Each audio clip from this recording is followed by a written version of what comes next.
Narito anong silang trivia at mas nakakatuwang. Katotohanan tungkol kay Kyrie Irving sa Tagalog. 1. Pinagmulan.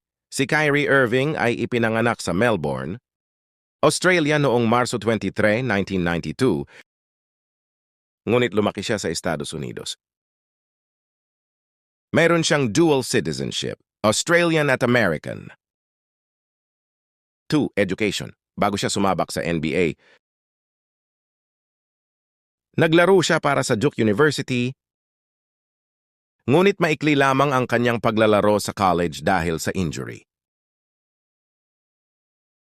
Gayunpaman, naging first overall pick siya sa 2011 NBA draft ng Cleveland Cavaliers. 3. Uncle Drew.